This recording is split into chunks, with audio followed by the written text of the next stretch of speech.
Dear students, welcome to new smart education world. आप सबका new smart education world में स्वागत है। आज हम जो है सभी एकेडमिक क्लासेस शुरू कर रहे हैं। एकेडमिक क्लासेस ले आने में हमसे देरी हो गई। हमारे पास जो है कुछ संसाधन कमी था और कुछ टेक्निकल इश्यूज था जिसको हम समय पर रिजॉल्व नहीं कर पाए, जिसके कारण हम एकेडमिक क्लासेस ले आने में देरी कर दिए। उसके लिए मैं सभी अभिभावकगण को और सभी जो है छात्र छात्राओं को मैं सॉरी बोल रहा हूँ। आप लोगों से मैं निवेदन कर रहा हूँ कि आप ज़्यादा संख्या में हमसे जुड़िए। मैं आप लोगों को विश्वास दिला रहा हूँ। यहाँ पर हम लोग जो है बेहतर से बेहतर कंटेंट देने का प्रयास करेंगे। आप लोग जो है कमेंट बॉक्स में सुझाव दीजिए, जो भी कुछ कमी रहेगी उसको हम लोग दूर करने की कोशिश करेंगे। और आप लोगों को जो है बेहतर से बेहतर कंटेंट देने के लिए हमको चाहे जो भी संसाधन जुटाना पड़े उसको हम जो है सभी संसाधन हम इकट्ठा करेंगे और आप लोगों को हम विश्वास दिला रहे हैं बेहतर से बेहतर कंटेंट देने की कोशिश करेंगे। अभी आज हम जो है क्लास 9 की हिंदी मीडियम क्लास शुरू कर रहे हैं। हिंदी मीडियम क्लास में हम मैथ क्लास शुरू कर रहे हैं। मैथ की जो हम बेस बना के चलेंगे उसको हम एनसीईआरटी बेस लेंगे। एनसीईआरटी बेस को हम लेते हुए जो है यूपी बोर्ड जो बुक है उसको भी लेके चलेंगे। उसके बाद जो है मनोहर एक जो बुक है उसको भी हम लेके चलेंगे। तो आप लोगों से मैं रिक्वेस्ट ये कर रहा हूँ कि आप लोगों के स्कूल में जो भी बुक चल रही हूँ, जैसे एनसीईआरटी के अलावा यूपी बोर्ड के अलावा जो बुकें हैं, जो कुछ प्राइवेट बुकें हैं जैसे मनोहर रे है और कुछ प्राइवेट बुकें हैं, जो बुकें चल रही हूँ आप लोग जो है हमारे कमेंट बॉक्स में आप लोग अपना सुझाव दीजिए। जो भी बुकें रहेंगी सभी का हम कंटेंट यहाँ देने का प्रयास करेंगे। तो आइए जो है हम लोग एनसीईआरटी का बेस देखते हैं क्लास 9 का।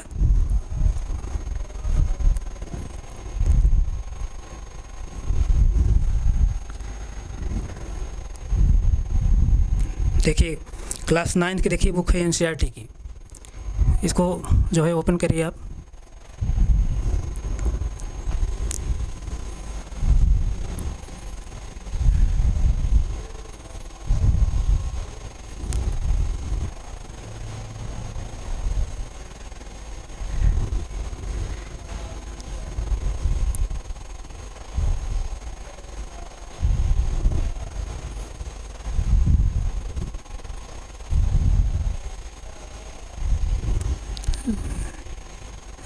चलने दीजिए।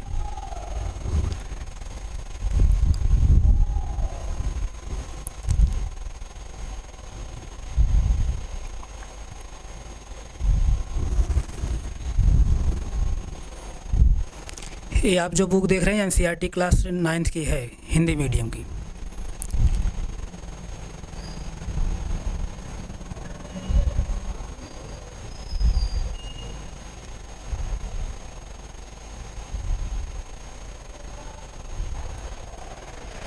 इसमें जैसे देखिए नीचे और थोड़ा नीचे करिए, पहला विषय सूची देखिए, पहला चैप्टर देखिए। पहला चैप्टर देखिए इसमें संख्या पद्धति है। उसके बाद फिर देखिए बहुपद है, खोलिए।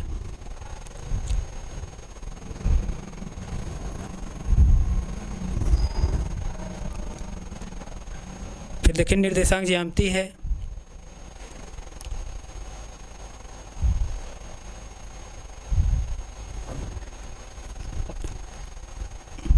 वो अगला चैप्टर जैसे देखिए यूक्लिड की ज्यामिति का परिचय है। सॉरी, 2 चौबार रैखिक समीकरण है, 4 चैप्टर है।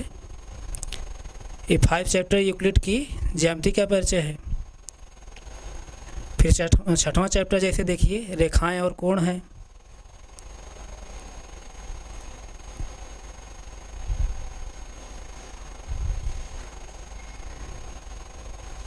सातवां चैप्टर देखिए ये त्रिभुज है।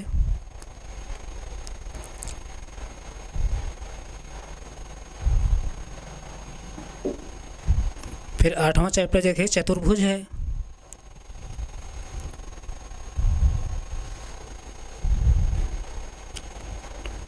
नौवां चैप्टर समांतर चतुर्भुजों और त्रिभुजों के क्षेत्रफल हैं।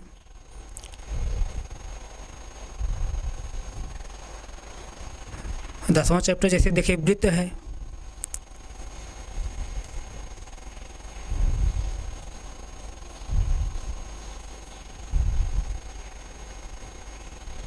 11वां चैप्टर जैसे रचनाएं हैं इसमें। 12वां चैप्टर देखिए हीरोइन का सूत्र है।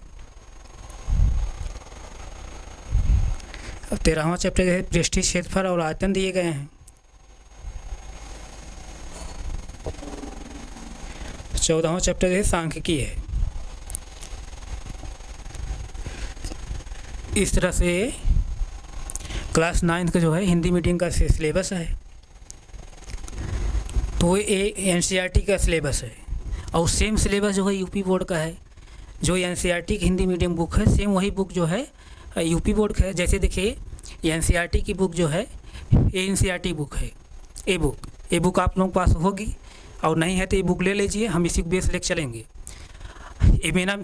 ये जो है ये बुक जो है मेरी जो है बुक रहेगी बेस के लिए जो है हम लोग इसको बेस बना के लेके चलेंगे और साइड में जो है हम और बुक लेके चलेंगे। जैसे यूपी बोर्ड की, यूपी बड़ा खोलिए, यूपी नहीं है ये, जैसे देखिए यूपी बोर्ड है, यूपी बोर्ड बुक है क्लास 9 की।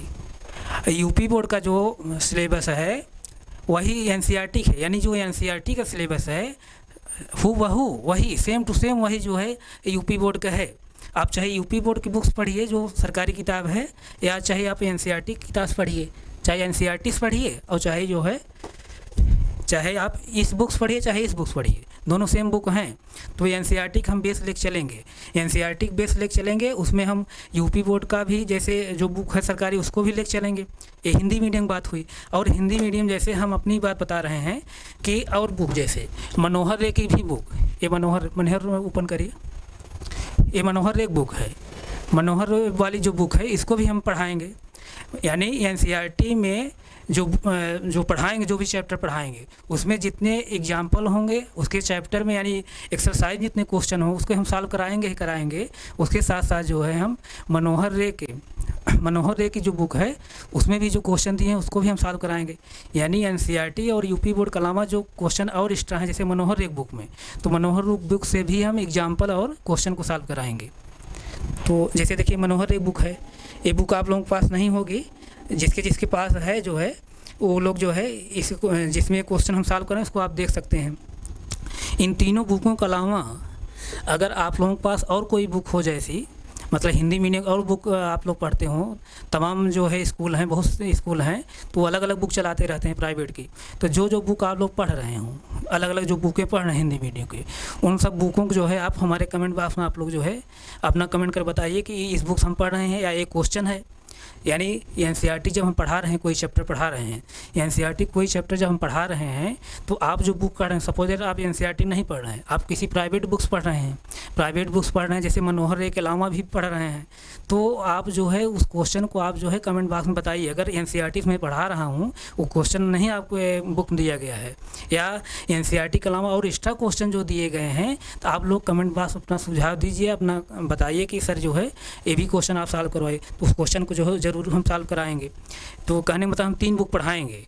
यानी पहली बुक क्या है, ये है एनसीईआरटी की, एनसीईआरटी हिंदी मीडियम पहली बुक है, इससे हम पढ़ाएंगे, यही हम बेस लेके चलेंगे इसी बुक को। उसके बाद जो है यूपी बोर्ड की सरकारी बुक है ये, अब जो एनसीईआरटी के सेम यही यूपी बोर्ड के है, इस किताब को हम पढ़ाएंगे। उसके बाद जो है हम अपने से ही ये मनोहर रे की भी बुक पढ़ाएंगे। ये तीनों बुक तो हम खुद स्वयं पढ़ाएंगे। इसके अलावा इन तीनों बुक के अलावा अगर कोई और भी किताब आप लोग पढ़ रहे हों तो उनके क्वेश्चन और उनके एग्जाम्पल, अगर इन सब किताबों के अलावा उनके क्वेश्चन हों और उनके मतलब एग्जाम्पल हों, तो आप लोग जो है कमेंट बॉक्स में उस एग्जाम्पल को, उस क्वेश्चन को आप लोग ज़रूर कमेंट करिए, तो उस क्वेश्चन को हम ज़रूर यहाँ पर सॉल्व कराएंगे। तो ये बात हमें लग रहा समझ में आ रही होगी। तो आज जो है हिंदी मीडियम में चौथा चैप्टर आप खोलिए।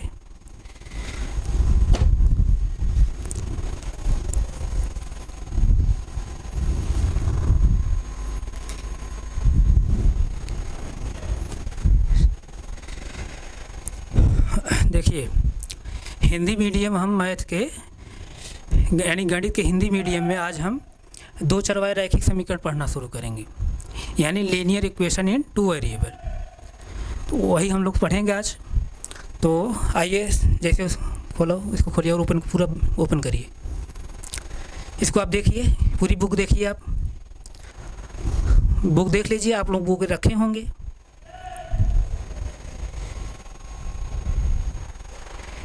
दो चरवाए रैखिक समीकरण यही हम लोग पढ़ेंगे। पूरा ओपन कर दीजिए, कई पेज कर दीजिए।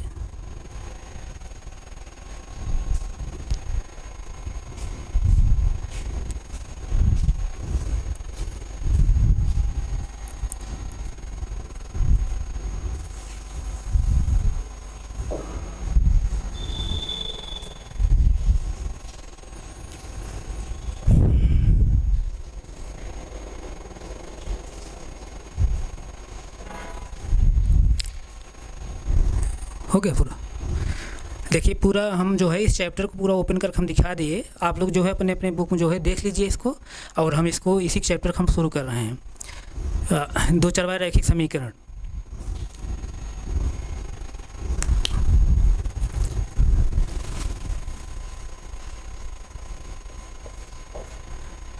दो चर वाले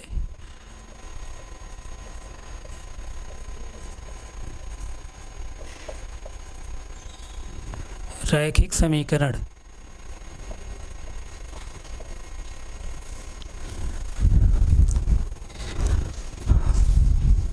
दो चर वाले रैखिक समीकरण, इसी को हम लोग रेखी भी कहते हैं। यानी नीचे एक मिनट,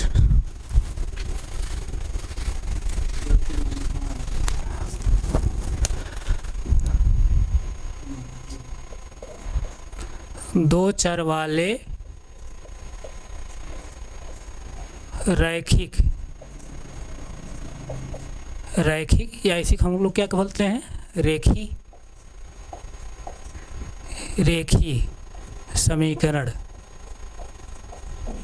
समीकरण यानी linear equation,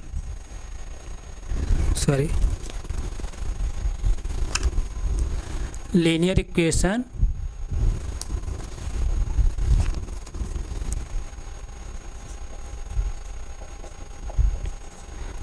equation in two variable।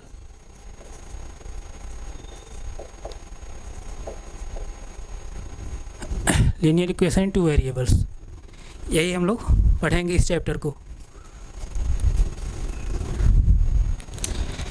तो आप लोग जो है, आप लोग पिछली क्लास में यानी क्लास 8th तक जो है आप लोग linear equation in one variable यानी एक चरवाहा रैखिक समीकरण पढ़े होंगे, और क्लास 8th में आप लोगों को linear equation in two variable वो भी पढ़ने को मिला होगा, यानी दो चरवाहा रैखिक समीकरण भी मिला होगा। तो हमें उम्मीद है कि आप लोग जो है कुछ न कुछ जो आता होगा ज़रूर इस समीकरण के बारे में, यानी एक चरवाहा रैखिक समीकरण, दो चरवाहा रैखिक समीकरण के बारे में आता होगा। और लेकिन मैं जो है चाह रहा हूँ थोड़ा सा पीछे जो है चीज़ों को रिवाइज करते हुए चलें। तो जैसे हम लोग दो चरवाहा रैखिक समीकरण जो है पढ़ रहे हैं यहाँ पर, और क्लास 7th 8th में और 6th में आप एक चरवाहा रैखिक समीकरण पढ़े होंगे और दो चरवाहा रैखिक समीकरण भी पढ़े होंगे। तो मैं चाह रहा हूँ कि पहले जो है थोड़ा बेसिक चीज़ें लेकर चलें। जैसे देखिए आप, मैं पहले बताना चाह रहा हूँ समीकरण किसे कहते हैं, पहले समीकरण को ही समझ लिया जाए।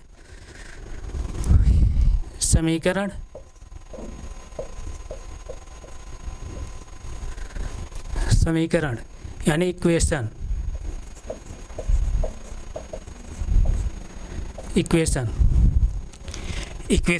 किसको कहेंगे? ऐसा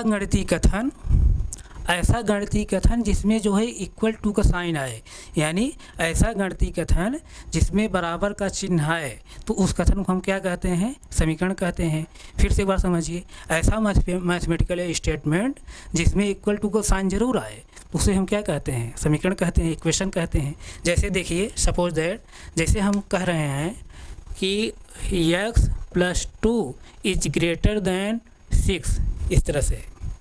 अब यहाँ देखिए, x + 2 इज ग्रेटर दैन 6, इसमें देखिए इक्वल टू साइन आ रहा है।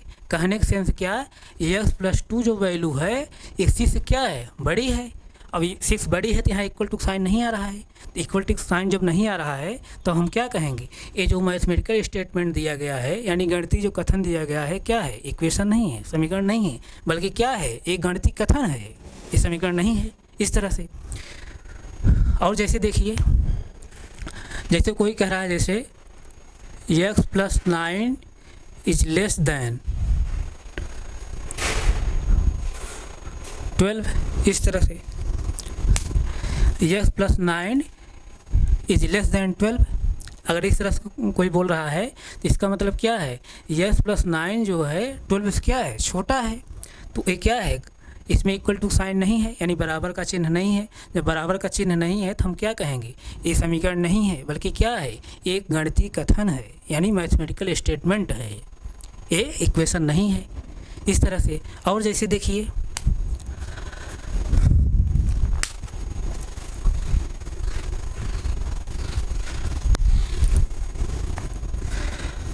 x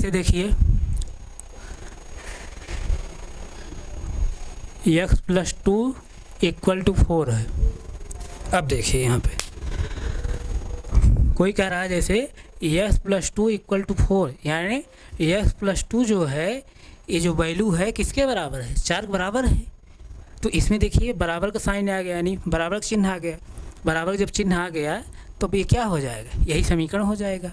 यानी x + 2 = 4, इसमें देखिए इक्वल टू का साइन आ रहा है, यानी ये ऐसा गणितीय कथन है, ऐसा मैथमेटिकल स्टेटमेंट है, इसमें इक्वल टू का साइन आ रहा है। इक्वल टू जब साइन आ रहा है तब हम क्या कहेंगे, समीकरण है, इक्वेशन होता है। तो इक्वेशन के बारे में थोड़ा हम लोग समझ लेते हैं कि इक्वेशन की और विशेषताएं क्या हैं। जैसे देखिए x + 2 = 4, यानी ये बराबर साइन आ रहा है, बराबर के इधर वाला जो पार्ट होता है, इधर वाला जो हिस्सा होता है, इसको हम बाएं पक्ष बोलते हैं, यानी लेफ्ट हैंड साइड, बाएं पक्ष बोलते हैं।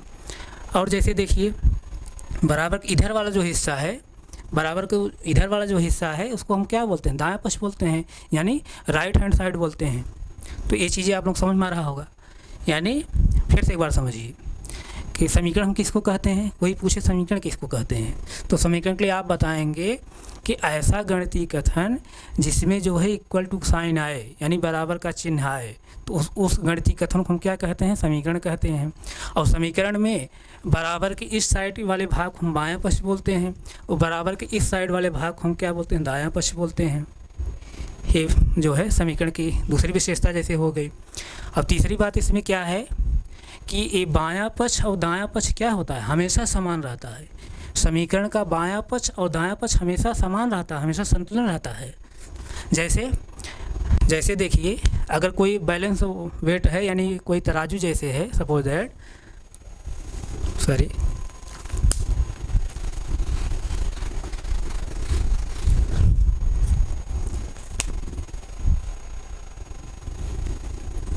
जैसे देखिए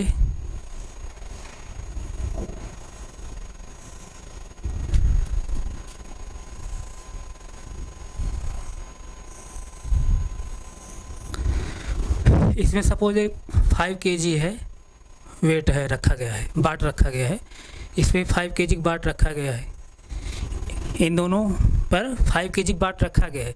जब दोनों 5 kg बाट रखा जाता है तराजू पर, तो तराजू क्या होती है, एकदम स्ट्रेट रहती है, संतुलन अवस्था में रहती है, न इधर कम रहता है न इधर कम रहता है, न इधर ज़्यादा रहेगा इधर ज़्यादा रहेगा, सेम कंडीशन रहेगा। उसी तरह जो है समीकरण में बायां पक्ष और दायां पक्ष एकदम समान रहता है, बैलेंस रहता है, संतुलन रहता है। इस तरह से ये विशेषता हुई। और जैसे देखिए समीकरण के जो है बाएं पक्ष में और समीकरण के दाएं पक्ष में किसी संख्या से, समीकरण के बाएं पक्ष में समीकरण के दाएं पक्ष में किसी संख्या से, यानी किसी समान संख्या से, चाहे आप उसको जोड़िए, चाहे घटाइए, चाहे गुणा करिए, चाहे भाग करिए, तो समीकरण मान पर क्या होता है, कोई प्रभाव नहीं पड़ता है।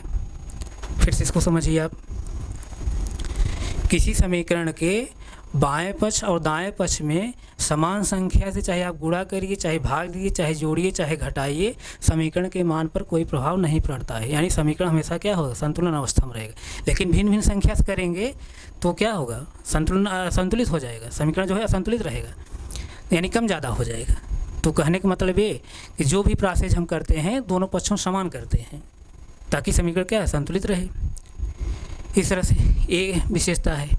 और देखिए इसके आगे जो बहुत इम्पॉर्टेंट विशेषता है समीकरण की, बहुत इम्पॉर्टेंट, इसको केयर आप करिए। समीकरण में जो चर दिया गया है, जैसे देखिए चर, इसको वेरिएबल कहते हैं, चर। आप पिछली कक्षा में 6, 7, 8 पढ़े होंगे, ये चर है। तो समीकरण में जो चर प्रयोग किया जाता है, चर के एक निश्चित मान के लिए ही समीकरण सेटिस्फाई होता है, भिन्न भिन्न मानों के लिए सेटिस्फाई नहीं होता है। फिर से इसको समझिए, किसी समीकरण जो चर दिया रहता है, यानी वेरिएबल दिया रहता है, उसके एक निश्चित मान के लिए ही समीकरण संतुलित होता है, यानी बायां पक्ष दायां पक्ष एक निश्चित मान के लिए ही इक्वल होता है, यानी संतुलित होता है, बराबर होता है। जैसे देखिए हम जैसे यहाँ यस इक्वल टू हम सपोज दैट 1 ले रहे हैं, 1 ले लीजिए, 1 लीजिए, देखिए क्या ये संतुलित हो रहा है। एक्स पोजीशन हम 1 रखेंगे, 1 + 2 इक्वल टू इधर 4 है, इधर देखिए 2 में 1 ऐड करेंगे कितना आएगा, 3 आएगा, 3 इक्वल टू 4। अब देखिए इक्वेशन क्या है, सेटिस्फाई नहीं है, समीकरण जो है संतुलन अवस्था में नहीं है, यानी क्या है, इधर 3 है इधर 4 है, यानी समान नहीं है। तो इसका मतलब क्या है, यस इक्वल टू 1 पर इक्वेशन सेटिस्फाई नहीं हो रहा है। तब देखिए जैसे यस इक्वल टू हम 2 रखेंगे, 2 रखेंगे तो एक्स पोजीशन 2 रखिए, 2 + 2 इक्वल टू इधर 4 है राइट साइड में। अब इधर देखिए 2 + 2 जब ऐड करेंगे क्या आएगा, 4 आएगा, इधर भी क्या आएगा, 4 आएगा। अब देखिए बायां पक्ष दायां पक्ष समान हो जा रहा है, बायां पक्ष दायां पक्ष समान हो रहा है, तो हम क्या कहेंगे, यस इक्वल टू 2 जो है इस इक्वेशन क्या होगा, सलूशन है, यानी हल है। इसी में एक निश्चित वैल्यू पर इक्वेशन क्या होगा, सेटिस्फाई होगा। यानी यस इक्वल 2 पर जो इक्वेशन सेटिस्फाई हो रहा है बाएं पक्ष दाएं पक्ष, उसके अलावा आप चाहे जो भी वैल्यू पुट करेंगे किसी वैल्यू पर जो है सेटिस्फाई नहीं होगा। आप चाहे और देख सकते हैं, जैसे देखिए यस इक्वल टू आप 3 ले लीजिए, 3 जब लेंगे तो क्या हो जाएगा, 3 + 2, अब इधर राइट साइड में क्या है, 4 है, 3 + 2 जब करेंगे तो इधर क्या हो जाएगा, 5 आएगा, और इधर क्या हो जाएगा, 4 आ जाएगा, यानी 5 और इधर 4, यानी बायां पक्ष दायां पक्ष क्या है, समान नहीं है। तो इसका मतलब क्या है, समीकरण संतुलित नहीं है। इसी तरह जैसे आप यस इक्वल टू 4 ले लेंगे, यस इक्वल टू 4 ले लीजिए, यहाँ 4 + 2, अब इधर क्या है, 4 है, तो अब इधर 4 + 2 जब करेंगे क्या आएगा, 6 आएगा, इधर क्या आएगा, 4 आएगा, यानी बायां पक्ष और दायां पक्ष क्या है, समान नहीं है। इधर 6 है इधर 4 है, समान नहीं है, यानी यस इक्वल टू 4 इस सोल्यूशन को जो है सेटिस्फाई नहीं कर रहा है। तो कहने का सेंस मैं ये बताना चाह रहा हूँ, जो इक्वेशन दिया गया है यस + 2 = 4, ये इसमें जो वेरिएबल प्रयोग किया गया है, यानी चर जो प्रयोग किया गया है, उसके एक निश्चित मान के लिए ही इक्वेशन सेटिस्फाई होगा, यानी बायां पक्ष दायां पक्ष समान होगा, यानी भिन्न भिन्न वैल्यू के लिए सेटिस्फाई नहीं होगा। जो भी समीकरण दिया रहेगा, समीकरण में जो चर दिए रहेंगे, यानी वेरिएबल जो दिया रहेगा, उसके एक यूनिक वैल्यू के लिए, यानी यह अद्वितीय मान के लिए ही इक्वेशन क्या होगा, सेटिस्फाई होगा, बायां पक्ष दायां पक्ष समान होगा। तो ये हमें लग रहा है ये समझ में आ गया होगा। कहने का सेंस कहा क्या है यहाँ पर, यस इक्वल टू 2, यानी ये yes equal to 2, yes equal 2 पर ही जो है इक्वेशन सेटिस्फाई होगा। इसके अलावा आप चाहे जो वैल्यू पुट करेंगे, किसी वैल्यू पर जो इक्वेशन सेटिस्फाई नहीं होगा। तो हमारे बताने की मतलब यही था कि कोई भी जो इक्वेशन दिया रहेगा, उसमें जो चर प्रयोग किए रहे होंगे, उस चर के एक निश्चित मान के लिए ही इक्वेशन सेटिस्फाई होता है, भिन्न भिन्न मान के लिए इक्वेशन सेटिस्फाई नहीं होता है। तो यानी ये जो इक्वेशन दिया गया है, यस इक्वल टू 2 पर ही इक्वेशन सेटिस्फाई होगा, अन्यथा किसी वैल्यू पर सेटिस्फाई नहीं होगा। तो यहाँ तक हमें लग रहा है समझ में आ गया होगा। आप इसको नोट कर सकते हैं, इसको समीकरण कहते हैं। एक बार इसको नोट करिए, मैं फिर रिवाइज कर दे रहा हूँ, थोड़ा नोट कर लीजिए इसको।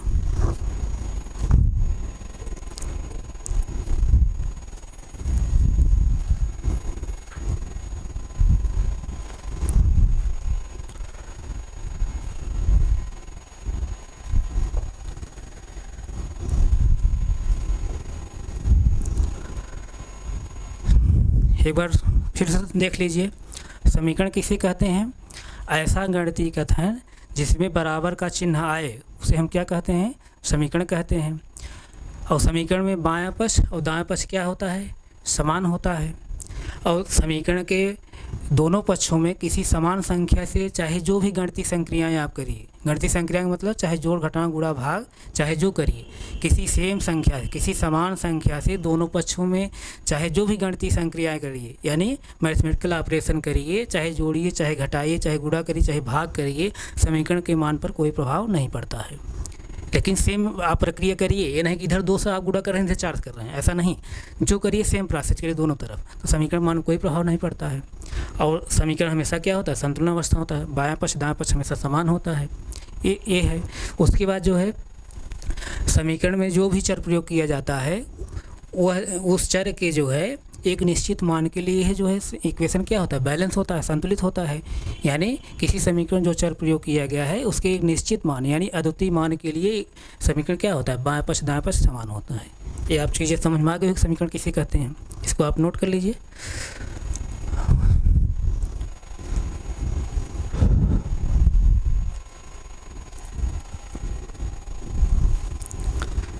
अब नोट हो गया होगा।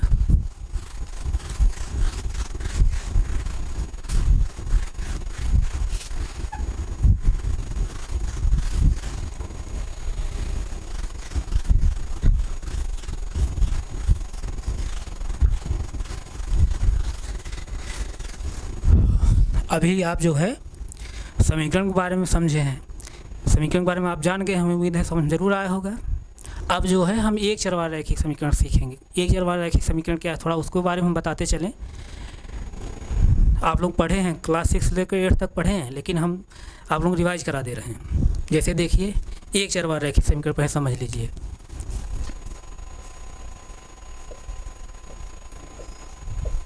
एक चर वाले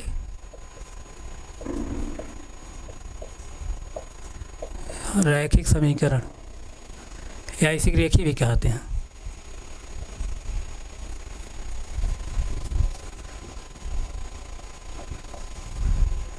यानी linear equation in one variable.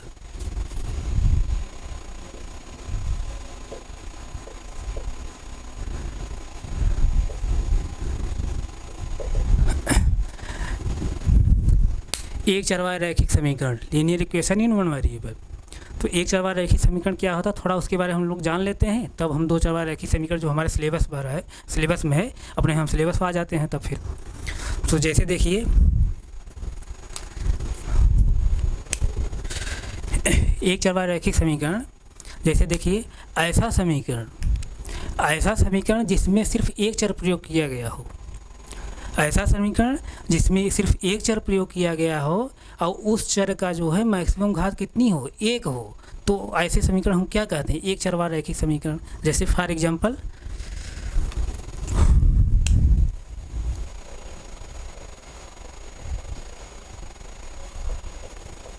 जैसे x plus 5 equal to 7, x plus 5 equal to 7 है। अब यहाँ समझिए जैसे कि क्या एक चरवाहा रैखिक समीकरण है, मैं क्या बता रहा हूँ, एक चरवाहा रैखिक समीकरण लिए ऐसा समीकरण जिसमें सिर्फ एक चर प्रयोग किया गया हो और जो चर प्रयोग किया गया हो उसकी मैक्सिमम घात कितनी हो, एक हो, तो वो समीकरण हम क्या कहते हैं, एक चरवाहा रैखिक समीकरण। जैसे देखिए x प्लस 5 इक्वल टू 7 ये समीकरण दिया गया है। तो देखिए इस समीकरण में एक चर है कि और चर हैं, सिर्फ x दिया गया है, y z या इस तरह से और कोई चर नहीं दिया गया है, सिर्फ एक चर दिया गया है। इसका मतलब क्या, ये जो समीकरण है इसमें एक चर दिया गया है। और उसके बाद फिर देख लीजिए क्या जो चर दिया गया है उसकी मैक्सिमम पावर कितनी है, यानी मैक्सिमम घात कितनी है, एक है और कुछ है। जैसे देखिए यस पर कुछ घात नहीं है, यस पर कुछ घात नहीं है तो हम क्या मान चलते हैं, इसकी घात कितनी है, एक। यस पर कुछ घात नहीं लिखा गया है तो उसकी घात हम क्या मान चलते हैं, एक। जैसे देखिए यस पर ये 2 घात है, यस पर ये क्या है 3 घात है, यस पर जैसे ये 4 घात है, इस तरह से, यानी x power 4, x power 2, x power 3 इस तरह से है। तो लेकिन यहाँ पर कोई पावर नहीं लग रही, दिखाई आपको दे रही है, और तब हम मान क्या चलेंगे, इसकी घात यानी पावर कितनी है, एक है। तो कंडीशन जो है फॉलो हो रही है। कहने का मतलब क्या, ऐसा समीकरण जिसमें एक चर दिया गया हो, एक चर दिया गया है, खाली x दिया गया, y z या इस तरह से कोई चर नहीं दिए गए हैं, और जो चर x दिया गया है उसकी मैक्सिमम पावर क्या है, एक है। जब इसकी मैक्सिमम पावर एक है तो हम क्या कहेंगे, ये जो समीकरण दिया गया है क्या है, एक चरवाहा रैखिक समीकरण। फिर से एक बार समझ लिए, ऐसा समीकरण जिसमें सिर्फ एक चर प्रयोग किया गया हो और उसमें जो चर प्रयोग किया गया हो उसकी मैक्सिमम पावर कितनी होनी चाहिए, एक होनी चाहिए। अगर ये कंडीशन फॉलो हो रही है तो वो समीकरण क्या कहलाता है, एक चरवाहा रैखिक समीकरण। तो हमें उम्मीद है एक चीज़ आप समझ गए होंगे और पिछली क्लास में आप सब चीज़ें पढ़े हैं। तो आइए हम लोग अब दो चरवाहा रैखिक समीकरण सीखते हैं। इसको आप नोट करना चाहें नोट कर सकते हैं।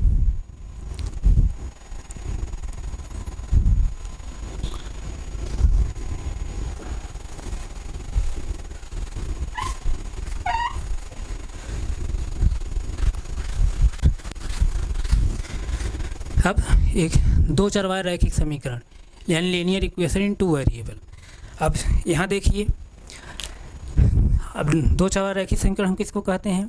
ऐसा समीकरण यानी ऐसा गणितीय समीकरण जिसमें दो चर प्रयोग किए गए हों और दोनों चरों की जो मैक्सिमम घात हो एक हो, तो समीकरण हम क्या कहते हैं? दो चरवाहा रैखिक समीकरण। जैसे देखिए,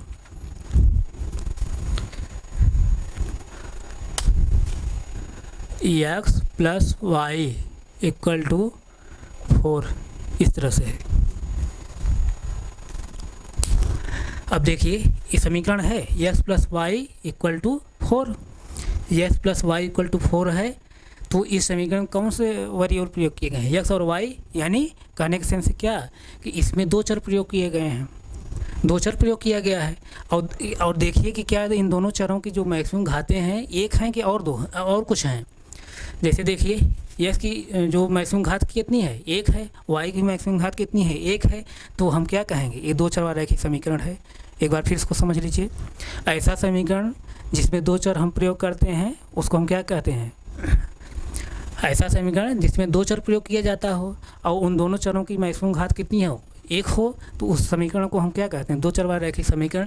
तो x plus Y equal to 4 दिया गया है। अब इस समीकरण दो चर प्रयोग किए गए हैं x और y, और इन दोनों चरों की जो मैक्सिमम घातें हैं एक हैं। जैसे यहाँ कुछ घात नहीं लिखा गया तो 1 माना जाएगा, इसकी घात जो है वो कुछ नहीं लिखा है 1 माना जाए, यानी x की जो मैक्सिमम घात है एक है, y की जो मैक्सिमम घात है एक है, इसलिए हम इसको क्या कहेंगे? दो चरवाहा रैखिक समीकरण। यानी ऐसा समीकरण जिसमें दो चर प्रयोग किए गए हों और दोनों चरों की मैक्सिमम घात कितनी हो? एक हो, तो उसको हम क्या कहते हैं? दो चरवाहा रैखिक समीकरण। तो हमें उम्मीद है कि आप लोग जो है दो चरवाहा रैखिक समीकरण समझ में आया होगा। अब इसके आगे जो है हम लोग कल से पढ़ेंगे। आप लोग से मैं रिक्वेस्ट कर रहा हूँ ज़्यादा संख्या में आप लोग जुड़िए। जो है हम लोग यहाँ से जो है बेहतर से बेहतर कंटेंट प्रोवाइड करेंगे और हमारा उद्देश्य ये है जो है आप लोग जो है, मैं देखता हूँ ग्रामीण एरिया में तमाम जो है बहनें हैं जो है, मैं देखता हूँ 8-10 किलोमीटर साइकिल चला कोचिंग करने जाती हैं और या बसों में जो है धक्का मुक्की करते हुए जो है कोचिंग जाती, इतनी भीड़ रहती है। तो हमारा उद्देश्य है जो है आप लोग अच्छे से अच्छे जो है कंटेंट हम लोग यहाँ से देंगे और आप लोग घर पर ही पढ़ें, जो है अच्छे कंटेंट से के माध्यम से आप लोग घर पर ही पढ़िए। तो आप लोगों मैं रिक्वेस्ट कर रहा हूँ ज़्यादा संख्या में आप लोग जुड़िए और सभी अभिभावकों से मैं निवेदन कर रहा हूँ कि आप लोग जो है हमारा सहयोग करिए और बच्चों का भी सहयोग करिए। आप लोग बच्चों को जो है मोबाइल प्रोवाइड जरूर करिए जो है, और ताकि जो है बच्चे पढ़ सकें। आज फिर मैं यहीं तक रहा हूँ, आगे फिर कंटिन्यू करें। Thank you so much.